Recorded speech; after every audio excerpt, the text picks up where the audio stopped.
नमस्ते बच्चों, स्वागत है आपका हिंदी क्लास 9th क्षितिज। अपन पढ़ रहे थे इसका पद्य खंड और चैप्टर का नाम है रसखान। रसखान जो है वो मुस्लिम कवि होते हुए भी जो है इन्होंने कृष्ण भक्ति की थी।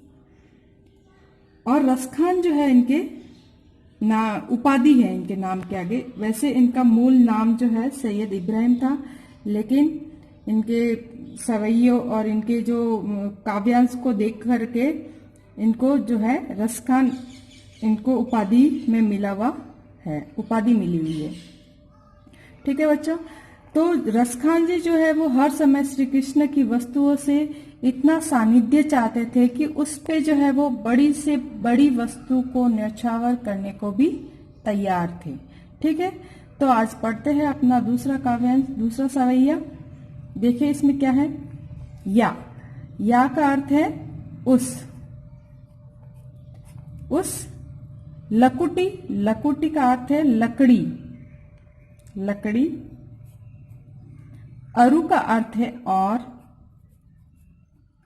कामरिया का अर्थ है कंबल।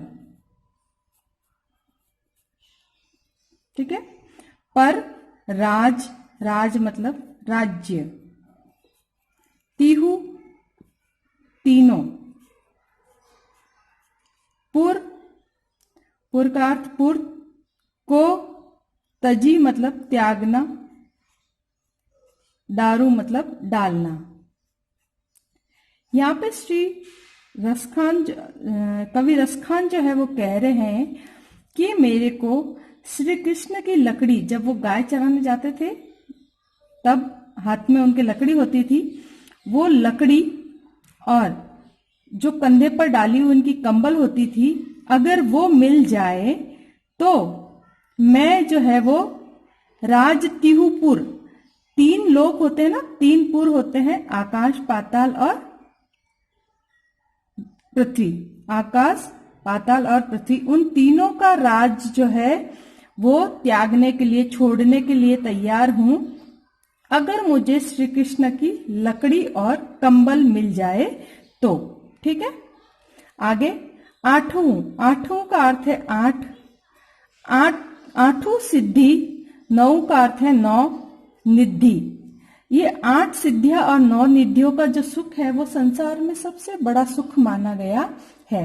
तो रसखान कह रहे हैं कि मैं 8 सिद्धि और 9 निधि के सुख जो है वो नंद, यहाँ पे नंद जो है श्री कृष्ण के पिता का नाम है नंद, की गाय चराए बिसारू। चराए मतलब चराने, बिसारू मतलब भूल जाऊं।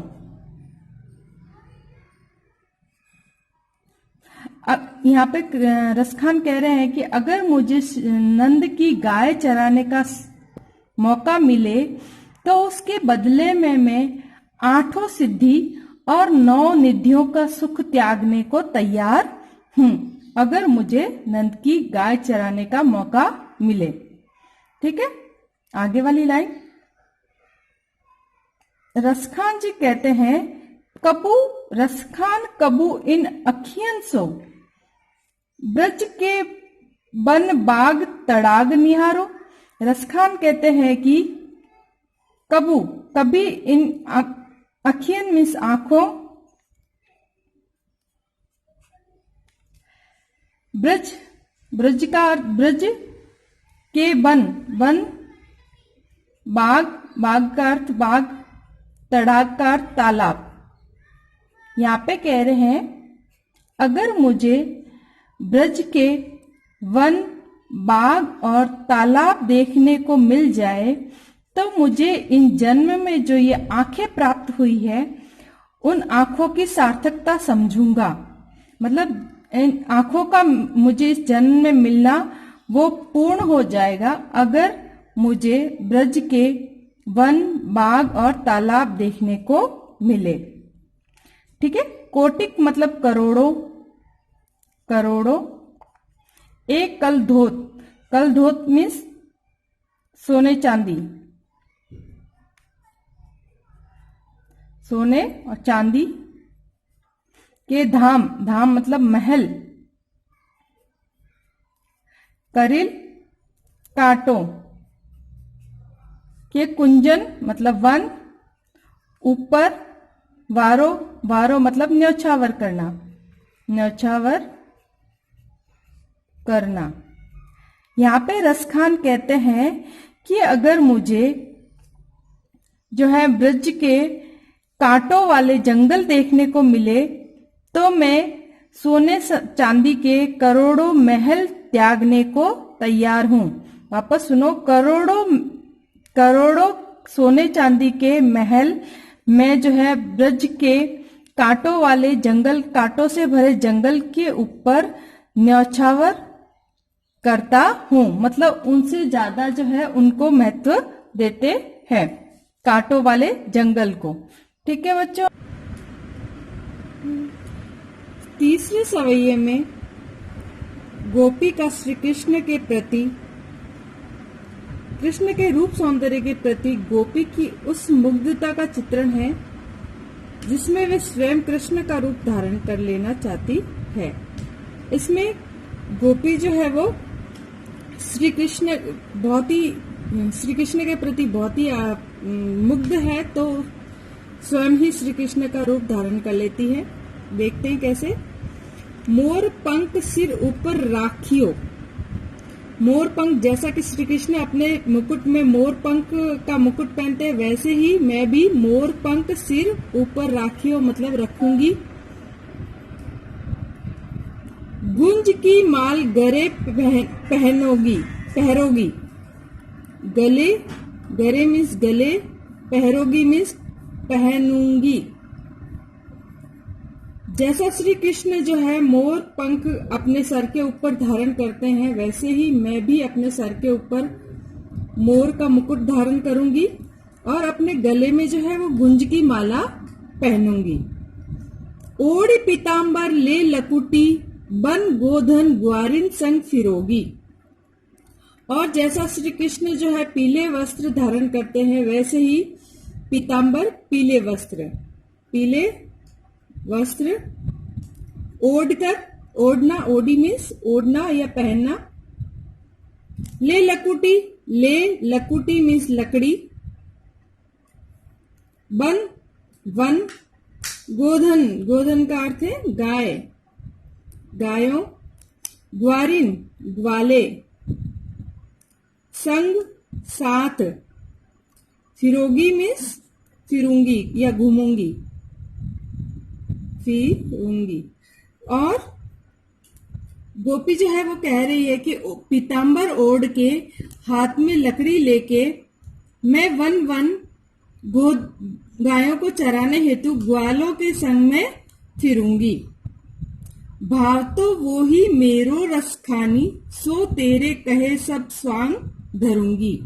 भाव तो मीन्स जो अच्छा लगे, अच्छा लगे।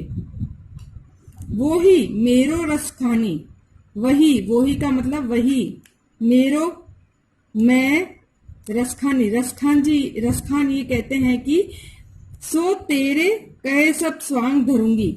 जो जो श्री कृष्ण को अच्छा लगता है वो सारे स्वांग, सारे कार्य में करूंगी और सारे स्वांग जो है वो धरूंगी। स्वांग मीन्स रूप, करोगी यानी करूंगी। जो जो कार्य जो श्री कृष्ण करते हैं वही वैसा ही स्वांग धर के, जो श्री कृष्ण को अच्छा लगता है वैसा स्वांग धर के मैं स्वांग धरूंगी। लेकिन गोपी जो है वो कह रही है कि या मुरली मुरली धर की, अधरान धरी अधरा न धरोगी। यहाँ पे यमक अलंकार आया है।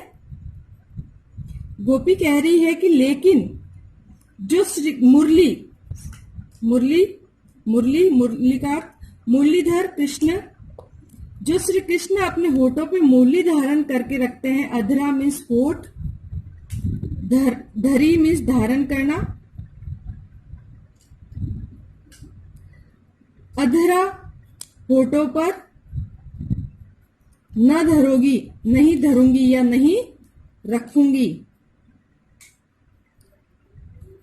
लेकिन श्री कृष्ण जो है अपने होठों पर मुरली धारण करके रखते हैं, वह मुरली मैं अपने होठों पर धारण नहीं करूंगी, क्योंकि गोपी को जो है मुरली के प्रति थोड़ी ईर्ष्या भाव है।